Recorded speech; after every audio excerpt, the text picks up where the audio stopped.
Did I miss out anybody? There was Mohit Chauhan, Luckyali, Mika, Rageshwari, Nitin Bali, and Sukhbir, Baba Sehgal, and Mendi. And I said, you know what? Let's call him Lucky Ali. How it was like all this euphoria and planning to do India's first underwater video. Dooba-Dooba is a cult song for like so many people. That time, Mohit Chauhan was not known. You look at the music industry, it's basically all the big guys, right? Yours is a complete David beats Goliath kind of story. Yeah. I take credit for, I crashed so badly, and getting out of that after you've seen that peak of success. Those days he was not called A.R. Rahman, he was Dilip. And he asked me at that time, can I do any original music? And I said, no, there's no market for original. I think why Mika or Mohit Chauhan or Lucky Ali worked at that time was it was just radically different. I don't think the Indian audience had ever been exposed to that kind of sound. At that time, BMG was a $4 billion company, okay? And I was like a 4 rupees company in India. And going back to the roots of artist management, which I think is where the money is in the music business today. Right. And who knows, I might find another Lucky Ali or another Mika or whatever in the process. We're sure you will. You've done that before, you'll do it again. Yeah.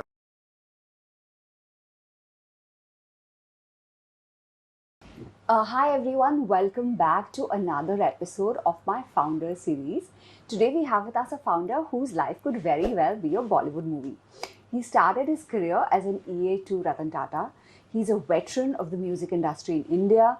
He helped set up Magna Sound, where he did marketing campaigns for artists like Billy Joel, Michael Jackson, amongst others. He then set up his independent music label, Crescendo Music, which at one point of time was the 5th largest music company in India. And Crescendo's also launched the careers of various artists like Mika, Anaida, Mohit Chauhan, Lucky Ali, amongst others. And he also founded his own company, in which a majority stake was acquired by the German giant BMG. He has a unique distinction as a founder of having bought back his own company when BMG exited India. So the kind of experience he's had in the tumultuous music industry in India is something no one else can bring to the table. And we are very excited to talk about it today with Suresh Thomas. Hi, Suresh. Hi, thank you for that wonderful introduction. Was that amazing? Amazing and pleasure to be here. Thank you so much for being here. So, I want to ask you about something because I also started my career from, the corporate world in Arthur Andersen, and you started off with Ratan Tata, sir. So firstly, what was your experience like interacting with him right at the beginning of your career? And do you ever look back and wonder that if you'd continued your career at Tata, would it have been a different world for you altogether? Well, okay. Definitely working with Ratan Tata was a sort of unique experience, and one is really privileged to have had that opportunity because I was a kid. I was just 20 years old out of college when I joined his office.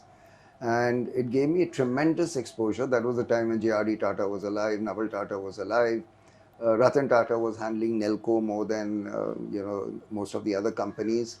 And it was tremendous. They were all very cultured people, very dignified, very, I used to bump into, say, J.R.D. Tata in the corridors of Bombay House where the Tata office was, the corporate office was, and perfect gentleman to everybody. It didn't matter whether you were junior or a kid or senior.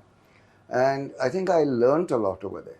I think that's what it is because I jumped right out of being a college kid into, being sitting right on top or sitting right on top with the people at the helm. Yeah, the people of the helm of the Tata Group. And even though I was more attached to Nelco, which was electronics, I got a fair idea of what was happening in Telco and Tisco and TCS because I was always in a room where all these discussions were going on. So it was fantastic. And to come to the second point, I think had I stuck on, I could have, probably retired by now as a managing director of or being on the board of one of the big Tata companies. Probably would have been drawing a fat salary all my life, very secured, done well for myself in that manner. But I think that was not me, okay? So I don't ever look back and say, oh, I should have done this or I should have done that. I'm quite happy with what I did, even though there may have been issues and problems and hurdles that one had to overcome, but it's fine. The Tata Group till today is known for the kind of ethics it has. It's got amazing brand value and the kind of love it has as an organization or as a brand. So, what do you think? What do you think you took away in your short stint with the not short stint, longer stint with the Yeah, Tata Group? it was quite a short stint, relatively speaking. But what I did take away was, yes, I think the ethical values that the Tata Group sort of had within itself. I tried to apply that in many ways when I was doing my own work, when I was an entrepreneur. Probably didn't come anywhere close to their standard. But even till today, I think I try to treat employees in a very dignified manner. I'm a soft-spoken person, even if I want to, even if I'm upset about something, not compromising on what one needed to do just to get ahead, okay, rather taking a more difficult path. So that is something I think I learned from there. I've applied it all through my career, and I'm happy with that. That's lovely to hear. When I was introducing you, you also you and your label specifically has introduced so many A-listers in the music industry. So, firstly, like a creative person myself, I want to know how did you recognize their talent, perhaps before the rest of the world, and what's been your interaction? Maybe some of your favorite interactions with the people I mentioned. Did I miss out anybody? I mentioned Lucky Ali. I mentioned Well, Mohit Chauhan, Anaida. there was Mohit Chauhan, luckyali, Mika, Rageshwari, Nitin Bali, and Sukhbir. Wow, Quite a that is few, yeah. impressive. Yeah, Yeah, that's and prior to that, when I was working with Magna Sound, Huh. that's where we sort of discovered Baba Sehgal and Ah. Daler Mehndi and artists like that. They're all cult figures. Yeah, yeah, and well, they were not A-listers then. I think in a way they had the capability of becoming A-listers, but we as music marketeers had to sort of see that and bring it out and market them and expose them to the world. And that's what we did. If you think I was a genius that I could tell whether Lucky Ali was going to work or Mika was going to work, no, not at all. Okay, I had no clue.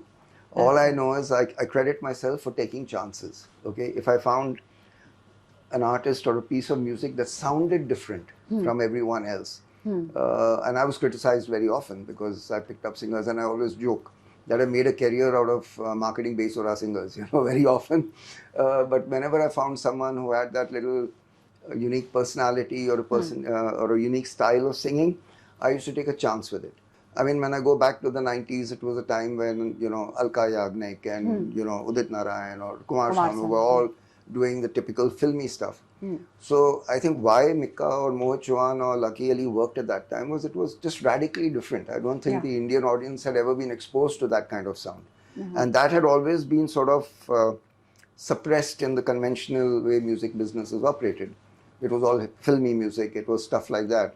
So when all these were sort of brought out into the open, and that too with the help of an MTV and Channel V and all that was around at that time, I think it just, the whole so-called indie pop scene just exploded. Yeah, the indie pop scene was something which, so many figures from your list have been huge in that. And that brings me to constant criticism of Bollywood, that Bollywood just come and swallows up all the independent music talent kind of thing, and we see it much less now than we used to. So is that a valid complaint you feel, that everyone just kind of gets... I think it's not a complaint. I think that's the way the business is. That's how it is. So, you can't expect to have things always going the way you want. Okay, you have to sort of adapt to circumstances. And India being such a vast country, which with so many different cultures, you'll always find new artists and probably different styles of music that we haven't even thought about today. Or there will be this one singer or popping up from somewhere who has got a unique style or a unique voice, and that would be an opportunity. So this is a startup series, right? And you mentioned that you started Crescendo with, like you said, no money at all and one employee. And those were the days before the word startup became popular. So was this in the 90s? And What Yeah. made you start Crescendo? Well, okay. I had worked, probably which you didn't mention or didn't know. I had worked with CBS Records before I joined Magna Sound. Okay. CBS at that time was a Tata venture. That's how I got into the music industry. It was Okay. Ratan Tata who actually got me into it. Okay. Then when Tata sold their stake in that company, then I went out and worked with Magna Sound. So I think I was about 31 or 32 years old back in 92. Okay, when I just felt I wanted to try doing something on my own. And I don't come from a business family. My father was an retired Air Force officer. So I just said, let me start a music company. Okay. In fact, I thought of it more as an artist management company. Okay. Nobody was doing artist management in India at that time. Really? Nobody knew what artist management was. Today, it's a word that everyone loosely throws around everywhere. So because I was, in my teenage years, I'd been reading about how the Beatles were managed and how they became a success through their managers, and the Rolling Stones and all these guys, what an important role managers used to play. And in Magna Sound, you've done marketing campaigns for the big guys, For- right? for those Michael artists. Jackson and all of that. And yeah, so that was the international music that Magna Sound had to tie up with Warner Music. So all their international music, yes. So I've even met many of the managers of, bands like the Eagles and Madonna and all that over my years in the industry. So it's very interesting. That was your inspiration. Yeah. So I wanted to do this. I said I'll start that because I didn't have money to start a music label. Okay. And then I went out one day and I just quit my job. I told my boss I'm leaving. And he said, don't be silly. It's very difficult out there. I said, I know it's difficult, but I'll try. I mean, this was my logic. I said, I'm 32 now. I want to give it a try. If I succeed, great. If I don't want to reach the age of 40 and then keep thinking, I should have done this. I should have done this. I said, try, you fail, you can always get back to a job. And very nicely so, Mr. Tata himself told me, he said, good, you're trying on your own. If anything doesn't work out, you can always come back to the Tata Group. So that was a nice sort of assurance that I had behind me at that time. Yeah, so one day I quit my job. I had 10,000 rupees in my bank account, which was enough to pay 2 months rent in the flat I was staying at that time. And anyone I saw on the road, Acha, you can sing, chalo aa jao, I'll manage you. It was like that. You heard some singing behind the camera now. Let us know if he fits the bill. So like that, we just started finding some artists, signing them, anyone who recommended anyone. And so I actually looked at Crescendo as being an artist management company. But then I had these artists who were absolutely unknown. And I realized no other music company was going to, release their music or take any interest in them because they were just nobodies. So I said, chalo, I'll start my own music label only. Let's make cassettes on our own. I had all the experience. I knew dealers, cassette distributors and dealers all over the country. And some of the ex Magna Sound guys said, okay, we'll join hands with you. So I sort of set them up for distribution in different parts of the country. Then I went to the vendor who manufactured cassettes at that time for Magna Sound. And I said, listen, I need, to manufacture cassettes. I don't have money. So he said, will you give me 3 or 4 months credit? He said, fine, I'll give you, Suresh, whatever you want, don't worry. So I had a lot of goodwill. Then a lot of musicians who I knew very well, they said, oh, you're starting a music company, don't worry, we'll record for you, we won't charge you money.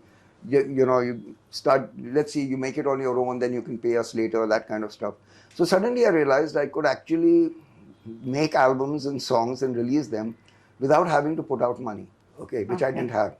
But that seems a lot of goodwill for you from Yeah, everyone, it was goodwill. right? It was goodwill. Yeah. And, my father, poor fellow, I mean, he had just retired. I think he had got some 55,000 rupees or 60,000 from his Provident Fund. He said, okay, you need some money, I'll give it to you. I mean, we're talking about 32 years back. So it was 60,000 was amount, whatever it was at that time. Yeah. And I borrowed some money from here and there from friends. And I used to again joke with my friends. I said, at that time, I think I knew about 30 people in Bombay. So I used to say, listen, I'm going to come every day. I don't have money for food. So I'm going to come to your house once a month. So once a month, I'll get 30 guys free khana. That's an amazing startup story. Yeah, but and I literally used to do that. I used to land up at friends' houses and say, feed me, like I'm hungry. So that's the way I got things going. And I think, like I said, it was goodwill, and I guess it was that risk that I took. And obviously, it was very difficult in the beginning. There were a lot of pressures to run the show, but I was lucky. I first did 10 what would be considered today terrible albums. Okay. Okay. I recorded 8 instrumental cover version albums. Okay. 1 gospel album. And 1 album which was called Hot Hot Hot. I don't know if you all remember. It was a cover version album of which had, you know, the famous Hot Hot Hot song. It had cover version. Feeling hot, hot, hot. That Was song. the That one? song. See, I remember. And it had a cover version of the Lambada song, which was a hit at that time. And you know, these Goan wedding songs, all in 1 cassette. Very badly recorded, you know, with no budget, badly mixed, you know, my friends who were the singers. And that album sold in lakhs. Really? You were saying I this think is the bad? whole company got going because of what would have been considered an album. Today, if somebody heard that album, they'd say, God, what rubbish is this? Okay? So badly recorded, cheap recording kind of thing, you know. And that took off, and mainly in Goa. And then, interestingly, after Goa, it started doing well wherever, you know, in Bombay and in Bangalore. And then it even became popular in Delhi and in Calcutta, all over the place. Okay? It was so popular. I mean, every month that was like a cash cow. Okay, so I was able to build. Then I started recording Hindustani classical music. I started doing distribution deals for other labels. And gradually I was able to get this going. For 3-4 years I managed on my own. But it was very, very difficult. I'm not saying there was money to roll that money, and I had to borrow from financiers. I used to do all kinds of things to Stay afloat. To stay afloat. Then the Bombay riots happened, bomb blast. At that time, for a few months, there was literally nothing happening. You know, the whole, everything had come to a standstill. So I took a shot in the dark. You know, I knew the vice president of BMG and for Southeast Asia, for the ASEAN region as it was called. He was based in Hong Kong. And I just sent him a fax. Okay. And I said, you know, we've met before in Magnasound. And I've just started my own label. Those were the days of the fax. Fax machine. Okay, and it had to be typed on a sort of manual typewriter. So then I said, you know, are you looking for partnering anyone in India or licensing your music to anyone in India? You know, those days Warner would license their music to Magnasound. For a certain region. Yeah, for India, let's say. Okay. Then they would license it to somebody else for the UAE or whatever it may be. So I said, I got a reply. He said, hi Suresh, good to hear from you. Yeah, we are looking at someone in India, and you know, one of our colleagues will be in India in the next couple of weeks. He'll get in touch with you and meet him. Okay. So I said, okay. 2 weeks later, I get a call. And again, I don't even know how we communicated those days. I had one landline, you know, there was no mobiles, nothing. I really don't know. Maybe a fax came, maybe, you know, how, you missed I don't know. Maybe whatever. Yeah. So there was this Australian guy, young guy, he had come and he was searching for BMG's, you know, partner in India, so to speak of. So he sort of called me and he said, you know, I've been asked to meet you. So where can I come? And I had this small tailoring shop, which was my office opposite Bandra station at that time. Okay. At the back, there was some clothes and all being made. And in the front, I had these 5 or 6 chairs, like benches like this. There was not even enough furniture. The boxes, the cartons which contained cassettes and all, like became chairs. And I had this guy who would make the invoices manually. That's an insane startup story. And so he comes, before this office, I was in a garage. Literally a garage story in Tardeo. Okay. So from there, that time I had 1 employee. Yes. Okay. 2 employees technically, 1 delivery boy for those cassettes and my sales manager. Okay. At that point, we were 3 of us actually. And we used to go on my motorbike. Okay. All 3 of you? No, not all 3 of us. But one of us will sit, one will be at the back and carrying cassettes on the bus, because in those days it was all cassettes. Someone would go and deliver in an auto rickshaw or in a cab. But sometimes we would just put them on take them on the bike and go and deliver them personally to Rhythm House or wherever they were going.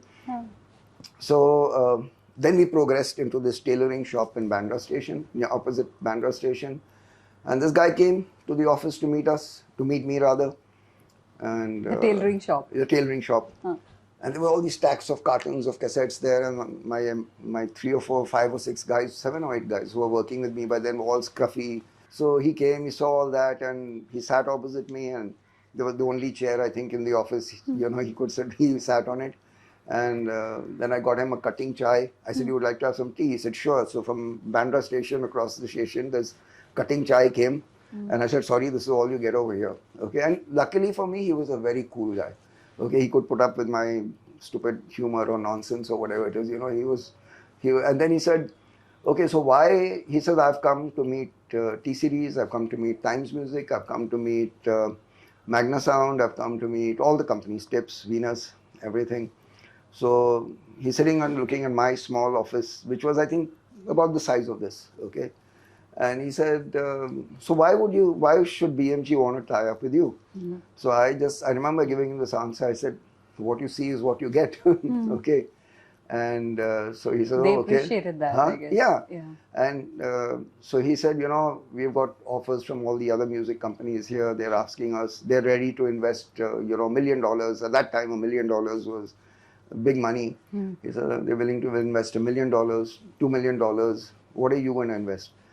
I said, I have no money to invest. I thought you're going to invest in me. That's the idea. Okay. I mean, these were the kind of answers I was giving him because I was so sure nothing was going to happen. And initially, when the first time I met Ratan Tata also, I was giving him cheeky answers like this, thinking he's never going to employ me. Okay, maybe it works. Okay, so he started laughing. Then he told me, why don't you come and have dinner with me in the Leela he was staying.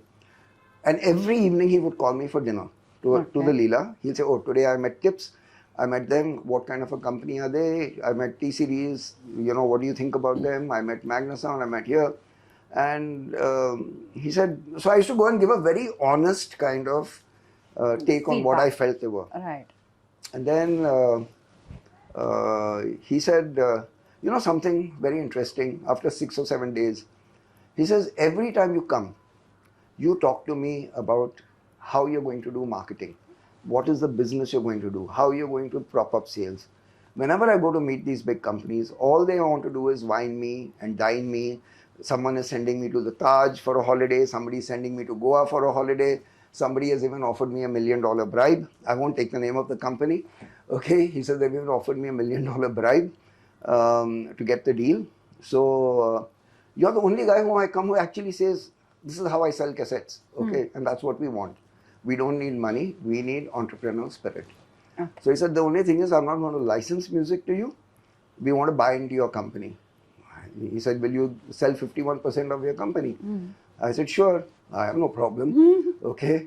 I said, I have only one request. If you're BMG, I'd like it to be BMG Crescendo. He said, yeah, that's not a problem. And he calls his boss, okay, and speaks to the boss on the phone. And he said, oh, I know, you know, David would, you know, I knew David was going to choose you. This is what he said. But I didn't say anything to him. But I'm glad that he also finds you the right partner. He said, don't worry about money. We'll make investments. We'll find a way. We'll send somebody to value your company. Okay. So I said, okay, great. So one lady from Singapore, from Hong Kong, came, finance, and she asked for all my records, my books, my invoices. Yeah, whoa. I mean, I'm talking what year about are we talking now? 92. No, this was 94, 95, 94. Okay. And she looks at everything. She says, you know, your company is very small. I said, I know it is. So we can't give you much of a valuation. You know? So I said, what is the valuation? She said, you know, in Indian rupees, about 1.5 crores. I said, oh, I'm a millionaire. I didn't know that. No, you know, we have a formula for working on your turnover versus profitability and all that. So that's how it happened. So she said, okay, we're taking over 51% of the company. We'll also put in 1.5 crores. That 3 crores became the capital. Okay. So that's the base of how BMG Crescendo was formed. So that is such an amazing startup story that we heard. You also, so then it was an 8-year-long partnership with BMG. Yeah, I think it was more than 8 years, 94. Yeah, almost 10 years, Okay. 8 or 9 years, somewhere there. What was it like? What was it like? Oh, see, with BMG, it was great because I think it was like the golden era of the music business all over the world, in India as well as, you know, internationally. So I think it was the best time to be there and be an entrepreneur. The 2000s? From the 90s, from the mid-90s right up to the mid-2000s. Like I got an opportunity to travel the world, attend their international conferences, met many of the international stars who were just kids at that time, like Pink and Christina Aguilera, all 17 and 18 at that time, and they would meet.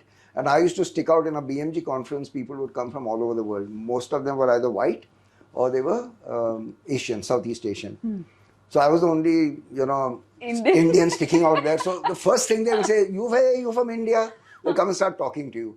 And then they'll talk about the Taj Mahal and they'll talk about the Ganges, two things they've heard about. No, you okay? So these guys were kids. Like Pink, I remember, she was 17 or 16. She came up to me and said, you must remember me. My hair is pink, my clothes are pink, my shoes are pink. Don't forget me. Okay? And now she became a big star. So many of these guys were just 16 or 17-year-old kids at that time. And, they all grew in their own way. Like I'm telling you stories about what happened with Indian artists, how they started out. There must be millions of such stories outside there also, how young artists became superstars. So yeah, I had the opportunity of attending, MTV Awards in Europe. I've seen, Whitney Houston performing, 20 feet away from me. So I think I got a taste of the whole international music business, apart from what was happening in India.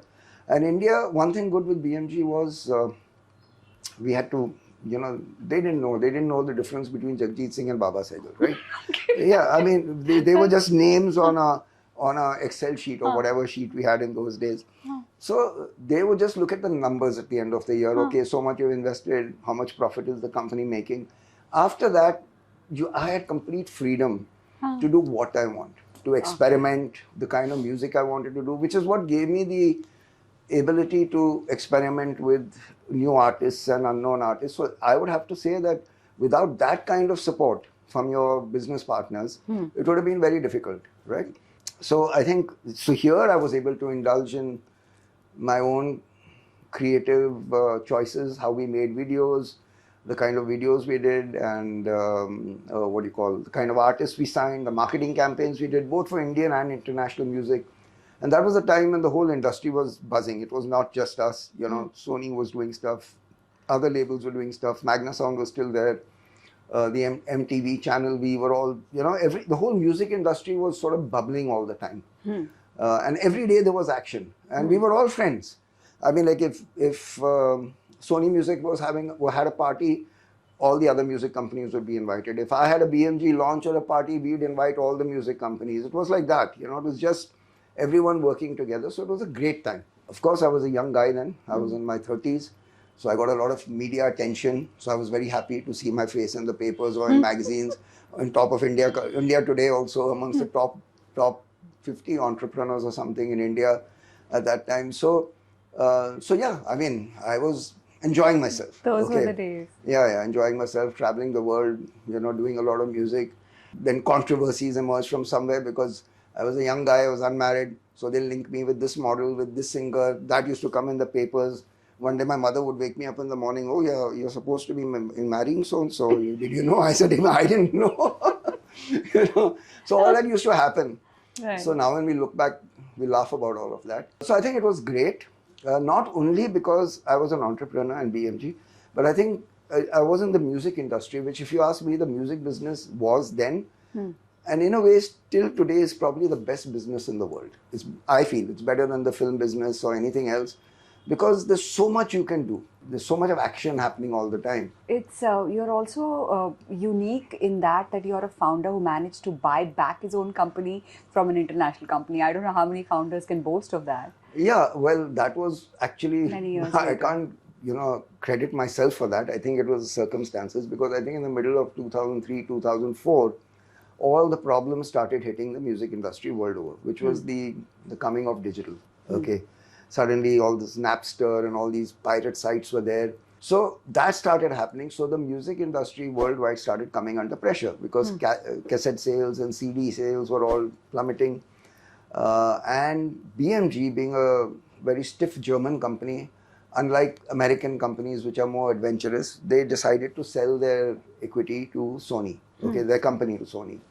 So that's what created a lot of problems for me, because this decision was hanging in the air for 1 or 2 years. And when BMG and we decided to part, because we had to, because Sony was taking over BMG internationally.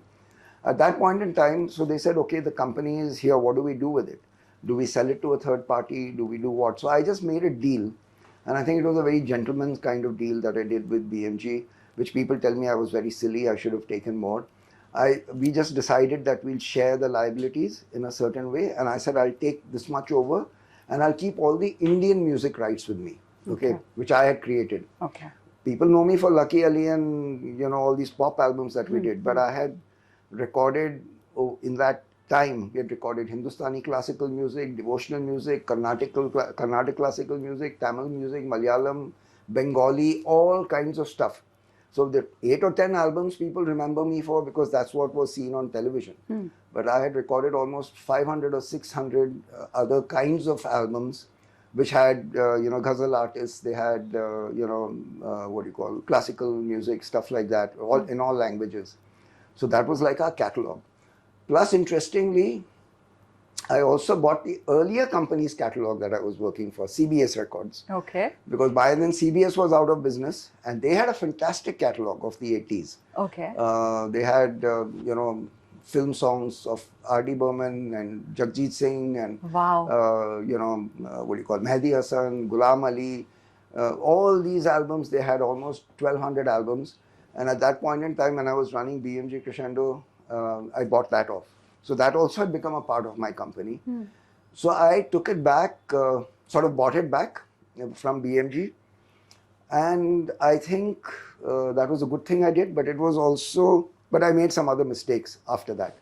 I should have just sat tight for 3 years or 4 years, waited for the digital thing to kind of sort of settle down, and then I should have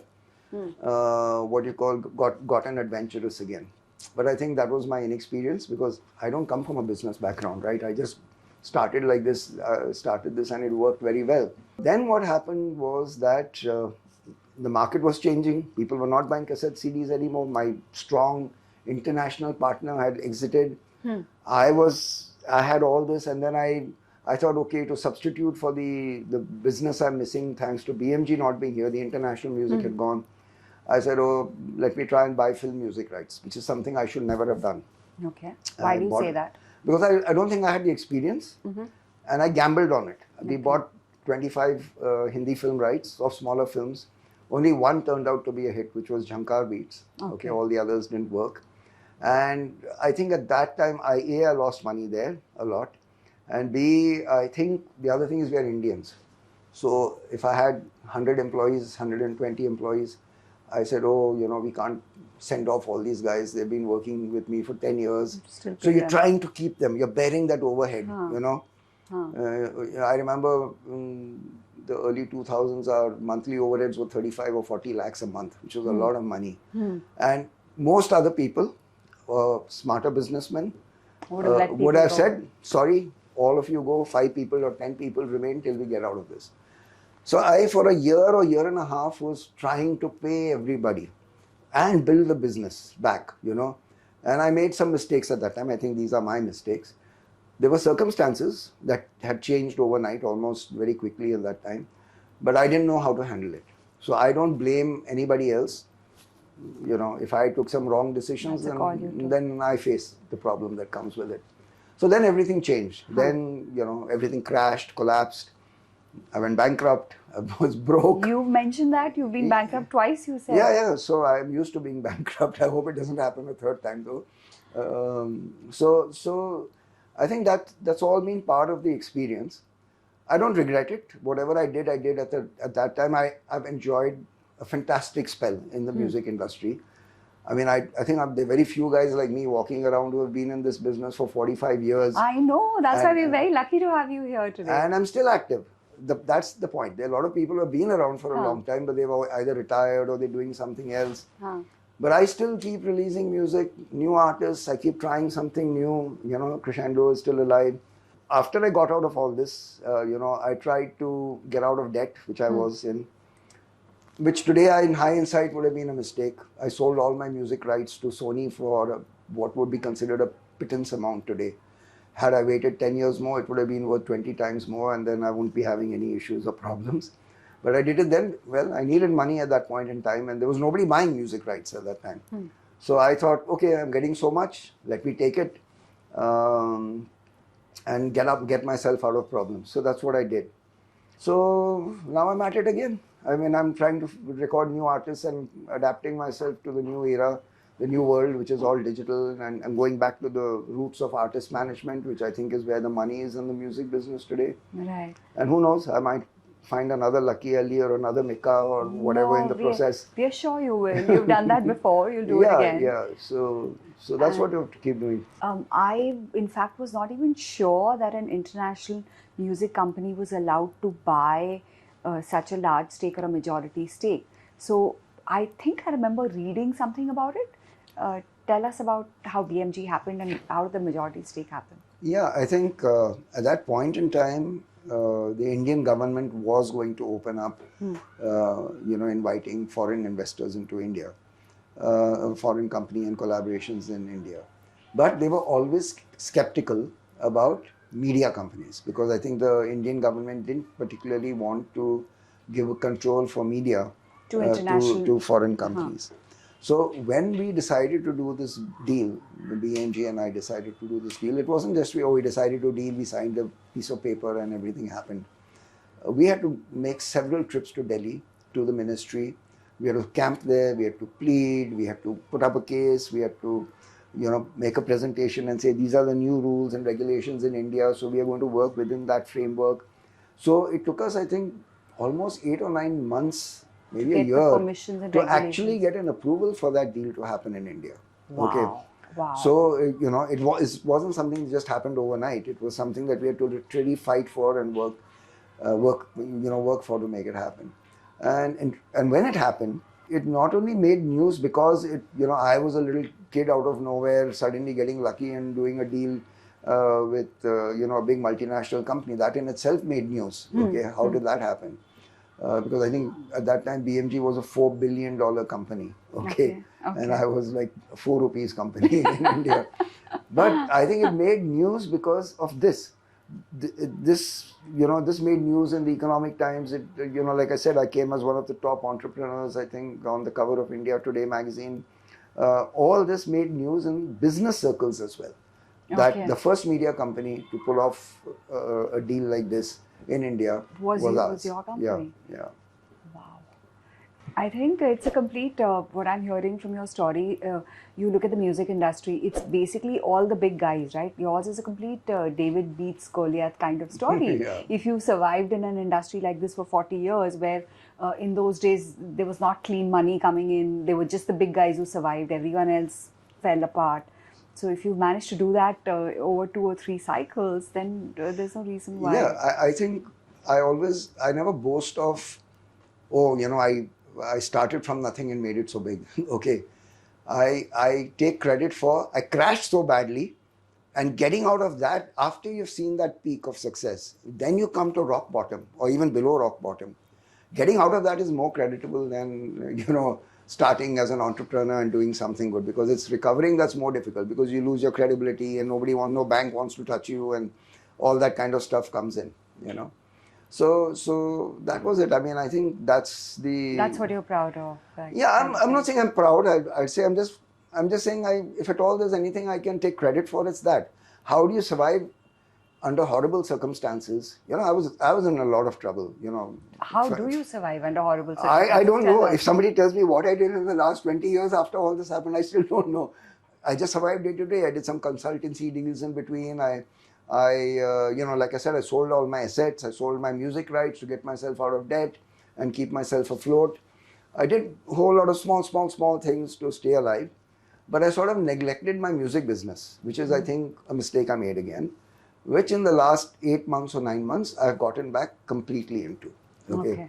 Because now I realize I'm best known in the industry for the music business that I do. And it's probably the business I still know best. Okay. Right. Because when I try and do something else, like I try to do television production in between or film production, the general reaction is, oh, but you're a music guy. What do you know about this? People are skeptical about doing a deal with you in some other business when all people know about you is that you're a music. Do you consider yourself a music guy? That is your passion. I consider myself a marketing guy. I think it's all about positioning a product that you have.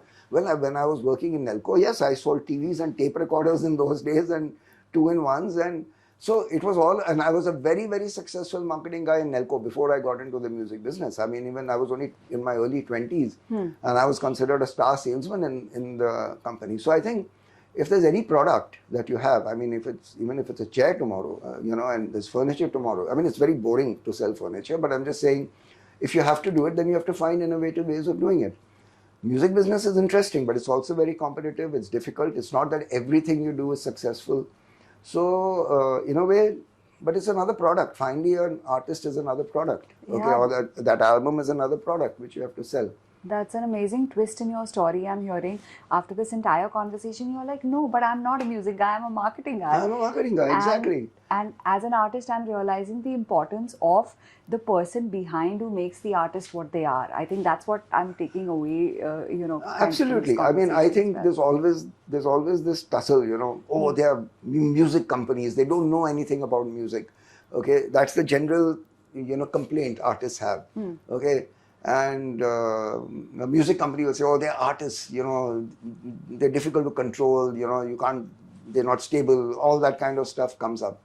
But I think it was a partnership, at least till this whole digital thing came in, where a music company and an artist and music companies were dependent on each other. Yeah, they still are, I would say. Yeah. Well, not exactly. Today, artists have the freedom to make their own videos. It's cheap to make videos. You can upload it on YouTube. We're all on the same platforms.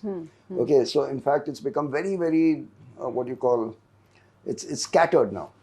Anybody can make a video. You have a nice place like this here, a few cameras. You can make a song and a video and have it out there. So there's no difference. The platform is Sonu Nigam and a guy, my driver, if he's playing 3 chords on a guitar, can be on the same platform back to back. And then it's up to the audience to judge. And think. there's so many artists who have just come out of nowhere singing a song in their house with a guitar on and, with a mic in front of them, and they've had millions of views. I don't think an artist needs a music company anymore, but what an artist needs today is a marketeer to make them to market their image properly, get the right songs for them and have them positioned properly. But it's difficult in India for 2 reasons. I don't think there's much discipline in India, artists, because internationally the legal system is much the more culture over there, or that you have to be with a good manager, all that is very professional over there. It's not so in India, so it's more difficult here. It's more difficult. So out of all your artists, right, which is one of your biggest finds according to you? I think it is Luckyali, okay, because I think he's still an iconic figure today. So I have a question. Is his name really Lucky? No, his name was actually Maqsood Ali. He's Mahmood's son. And well, as the story goes, actually I coined that expression Lucky Ali for him. Really? Yeah. And it all happened by chance because he had been doing the rounds with other music companies. Nothing much had happened for him. And he had recorded his album with in London. And, the owner of Rhythm House, Mahmood Karmali, he's a good friend of mine, he used to sell our cassettes and CDs. He called me one day and said, Suresh, I want you to hear, there's this singer who's, unknown Maqsood. at that time. Yeah, unknown at that time. He's a sort of friend of mine, why don't you hear his album? So we brought his cassette, he came to the office with his cassette. Nobody knew who he was. I didn't know he was Mahmood's son. Okay, probably he was going through a hard time financially also, from what I gathered later. So he came with this cassette and we were listening to it on a 2-in-1 tape recorder in our office, and my team was around me, 2 or 3 people. And, they liked it, but we said it's so slow. And that was the reaction when we tried to get it on MTV. Once the video was made, everyone said, oh, it's so slow. Because everyone was doing Baba Sehgal and Daler Mehndi and Alicia Chennai and all that time. Nevertheless, we decided we'd go ahead and do something with this. But we were still a small company at that time. So I said, listen, we don't have money to make this video, okay, because it's got to be made nicely. So he said, don't worry, we'll meet Mahesh Mathai. Maybe Mahesh Mathai can partner us. So we went and met Mahesh Mathai. Mahesh Mathai loved the song. Then he said, listen, I have something special in mind. I'm going to shoot this in Egypt.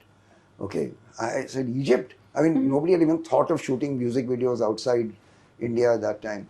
He said, yeah, I have connections over there. I can get it done at a reasonable cost. But I said, listen, I don't have money to pay you to do this in Egypt. He said, no, I can do it in about 10 lakhs, 10 lakhs in 95 was a lot of money. Okay. I said, I don't have that kind of money. He said, okay, no, don't worry.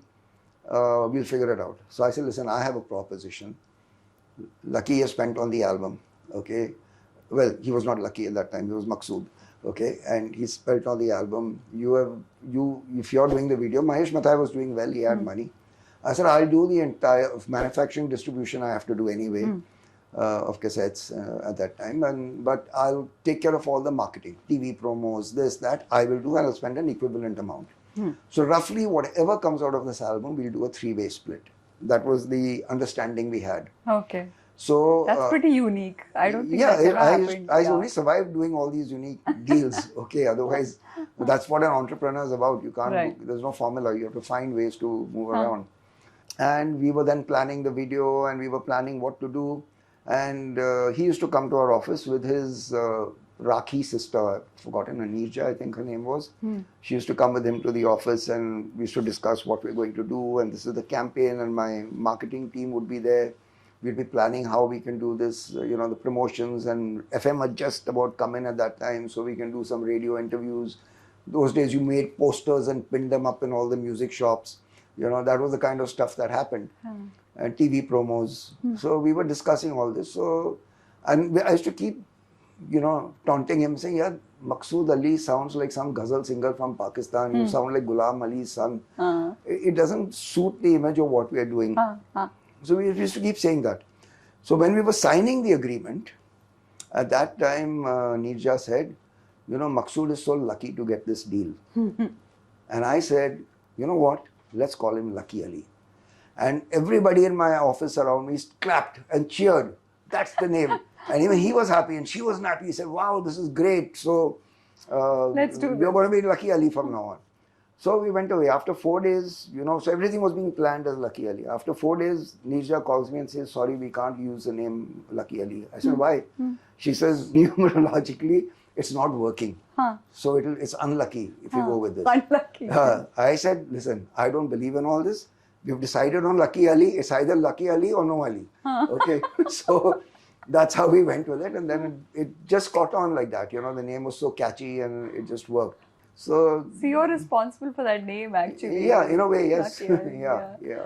There's another cult song which I did not realize till today is associated with your label Crescendo. Dooba-Dooba is a cult song for like so many people. So tell us something about it. Okay, yeah. Dooba-Dooba was from the band Silk Route, which was Mohit Chauhan's band actually. That time Mohit Chauhan was not known. And I had a friend in Delhi who used to manage some singers and bands over there, Paramjeet Singh. So he told me, Suresh, next time you come to Delhi, I want you to hear a band. So I went to his office when I had gone to Delhi the next time, and these 3 boys came and he sang Dooba-Dooba in front of me.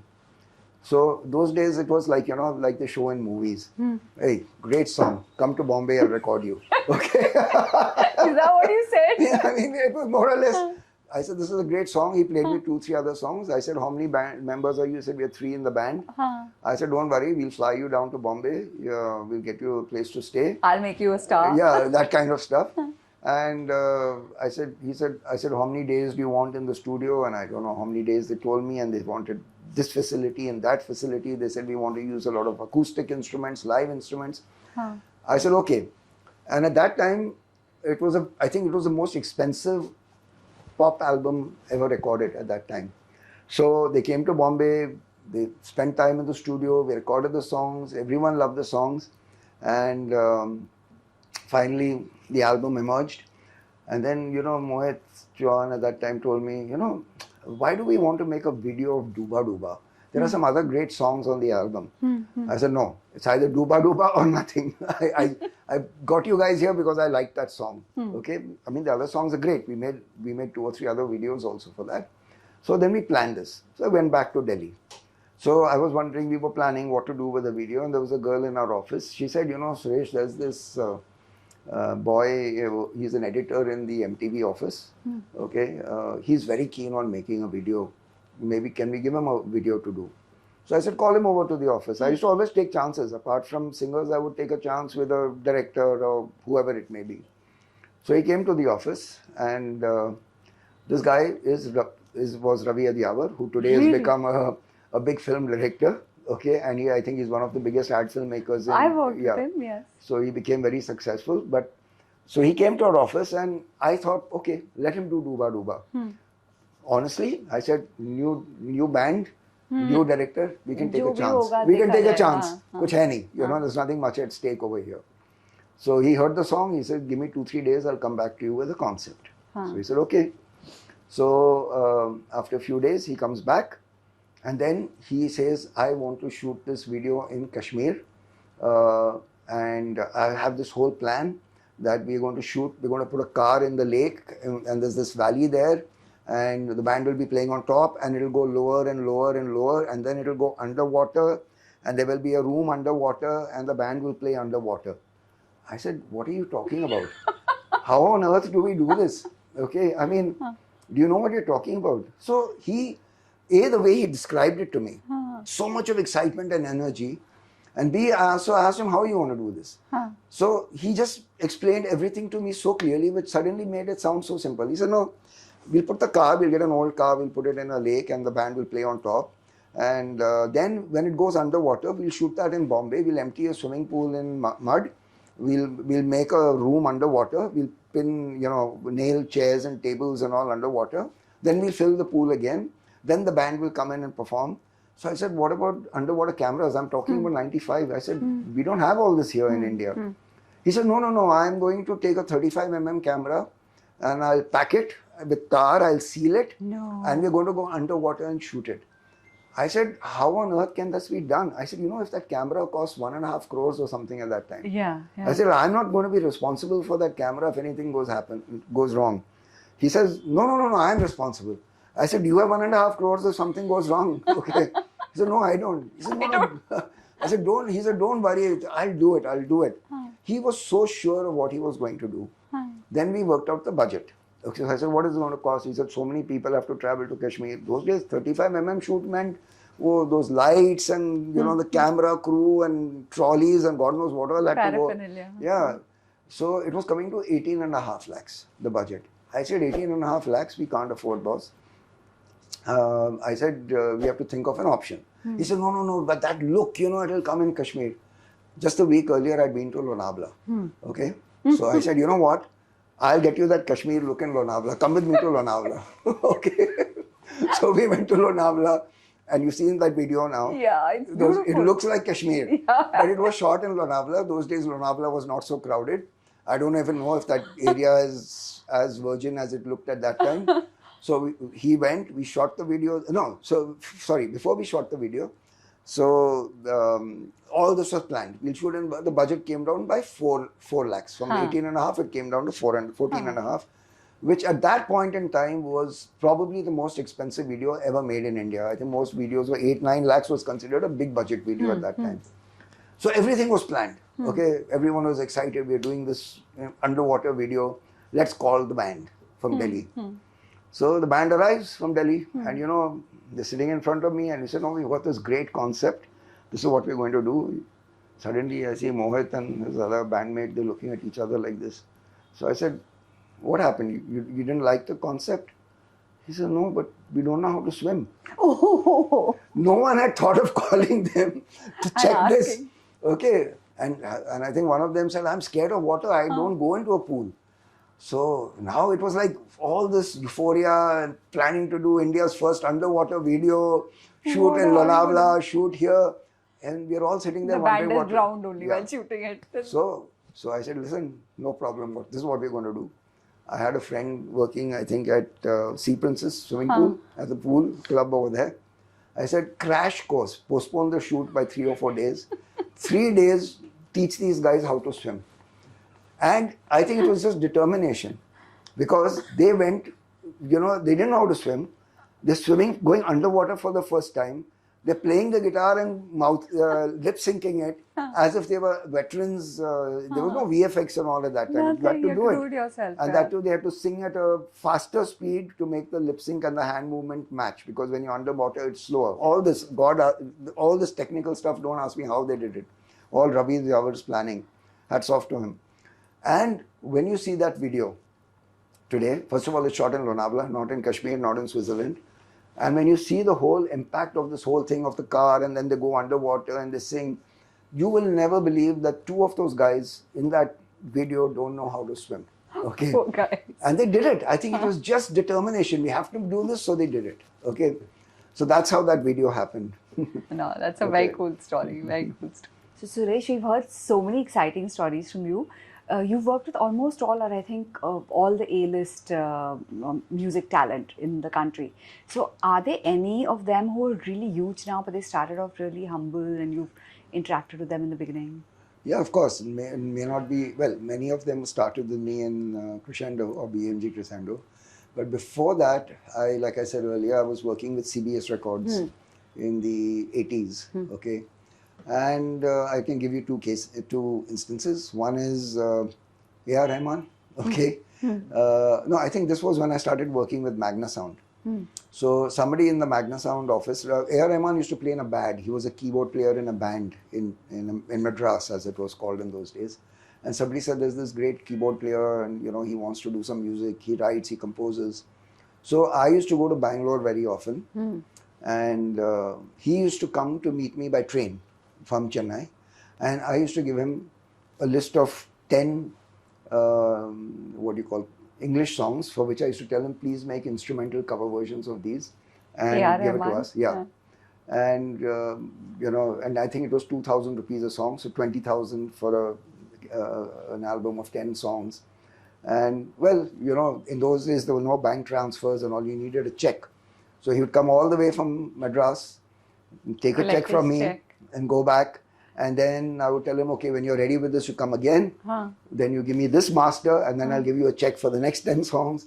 So he did that a few times. Those days, he was not called A.R. Rahman. He was Dilip, which was his original name. At that time, he was Dilip. Converted, yeah. So, well, that was a humble beginning. That's how and he asked me at that time, can I do any original music? And I said, no, there's no market for original. Just stick to doing these cover versions. So that's cute story, I would say, because how someone can start from nowhere and become big. Another instance would be probably Hariharan. He was a young guy in those days. That time I was working with CBS Records, and I think he was an upcoming ghazal artist. So he called me, he used to call me and say, Suresh, you know, I need money, I need to do a show, can we get something? So I knew the general managers of the hotels in Bangalore at that time, when I was based there. There were only 2 5-star hotels at that time. I think there was a Taj, there was West End, and I think Windsor Manor. Yeah, the third hotel had just come up at that time. So I knew the GMs well because I used to keep trying to do some music promotions in these places. So I remember I went to the Taj over there and I said, see, there's this great ghazal singer called Hariharan from Bombay. Yeah, and why don't you organize an evening over here? You can invite your guests, all your prime guests over there, and bring him down from Bombay and he'll perform. So give him a place to stay for 1 night or 2 nights. He and 4 musicians will come. So the GM agreed. He said, listen, I can only give a small amount. I don't exactly remember the details, but there's no airfares. Okay, I can only give train fares. Okay, and I'll pay a certain amount. I think it was 50,000 to cover him and his musicians and their travel, maybe, I don't remember exactly. So I called, Hariharan and I told him, listen, this is the deal. So he said, we have to do it. Now in those days, you couldn't get a sleeper ticket overnight on train. So he and the musicians would come unreserved, sitting 24 hours from Bombay to Bangalore, to come and do the show and take a little check away. And do a great performance. And I mean, that of course he enjoyed doing. I mean, that as a musician, he used to enjoy performing. But yeah, this is the way, he started off. And he's grown from there. So right from what you mentioned, being the first media company to actually pull off a deal where you were where you got another company to take a majority stake in you, to buying back that stake many years later, to starting off in a garage, to almost touching, what did I read, US 30 million revenue something like that, yeah, that time, which was a lot of money which is a lot of money. Yeah. And you've mentioned discovering various artists, working with all the A-listers, and if it's 4 decades in the music industry, that would be the time from LP records to cassettes, Yes. to CDs. CDs. And now And it's all everyone's digital. digital. Yeah. Everyone's like downloading music Yeah, now. yeah. It's terrible now, honestly, if you ask me. The fun of music business is gone. If you ask, really. I think both from a music company's point of view, as well as an artist's point of view. Yeah. You know, a music company, why I say that is money becomes more difficult. It's become, splintered, the business, and, you don't have, I mean, there's too much of content coming out. But the problem is, there's no excitement. You're just pushing buttons, okay? To, even the videos you make today, it's pretty standard, it's easy to shoot. Yeah. And you just push buttons. You can literally run a music label out of your home, okay? To get your songs uploaded on Spotify or get it up on YouTube. You don't have that whole elaborate setup. In those days, we had 100 people, we had branches for physical distribution of cassettes, we had employees, there was a marketing team, there was a sales team. That excitement was something else. And then you had those top 10s, from an artist's point of view. When you walked into a rhythm house or a music store and they would have a top 10 rank and they would have a line of cassettes, number one, so-and-so, number two, so-and-so. I'm saying even from an artist's point of view, to walk into a shop, to see see posters of yours in the shop and you see your cassette on the top 10 rank, or people are physically buying your cassette. I mean, I used to see artists feeling delighted. Yes. They'll be standing there and they'll be watching, probably they won't even recognize. And some guy is coming and buying a CD or a cassette of theirs, and the artist feels so good. Like somebody's coming and buying my cassette or CD, And I remember for luckyali, also another interesting anecdote is that, we found that luckyali was selling the same people, the same young people who were buying, they were buying 2 and 3 copies of the cassette. So we were wondering why. So these young girls, because they were such fans of luckyali, one was for them to listen. There was no downloading pictures on the internet. So just for that cassette cover, which they would stick in their desk in school or in their bedroom or whatever it is, just to have a picture of him, they would buy 3 copies, okay, of the album. So these are all fun things that which you replicated. You can't get it today. All that isn't there. But that's spoken like a true music lover. I mean, I happen to agree with you that it's a completely different, that level of excitement cannot be replicated. Yeah. So if you look at 4 decades in the music industry, and I have to ask you that your exciting career, if you have to sum it up in like a song, if you want to choose one of your songs, you can, or any other song, how would you do it? Well, I don't know. It's I think it's not just about my music career, but it's my entire life. Yes, your entrepreneurial journey. I think then I would say I did it my way. Yeah. Frank Sinatra, or I don't know. Yeah, I think it was Frank Sinatra who sang it.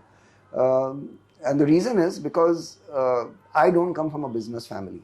Nobody, not my cousins, not my uncles, not my aunts, not my parents have ever been in business. So I was the first guy in my company, in my family, to get out and try business on my own. And the other is, of course, it was music and entertainment, which is something which is even further away from, my relatives. I took a chance, I did it, I was successful, I stumbled, I fell, I did it again. So I've just enjoyed the journey. It's everything about my life, okay? It's not just about the music business, but of course the music business has been my life. So it's kind of interlinked in everything that I've done, So yeah, I guess that's the song. Yeah, and I think it's a really interesting and inspiring journey, like at so many levels. So thank you so much. Thank you so much for being here and for a really exciting and interesting podcast. Thank you so much. I enjoyed talking and I love talking about all this. That's why I enjoyed being here, because I like sharing these stories. It's good for everyone to know. Yeah, no, it was lovely. Thanks, Suresh. Thank you.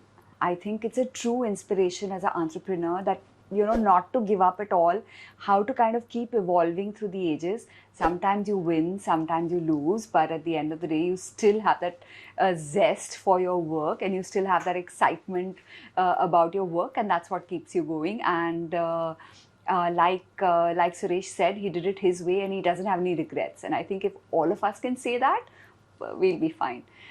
So this is Sampada Wazi, as you guys know, and don't forget to like and subscribe. Like this video and subscribe to my channel, and we have more exciting content coming up in the Founder series, so keep watching. Thank you.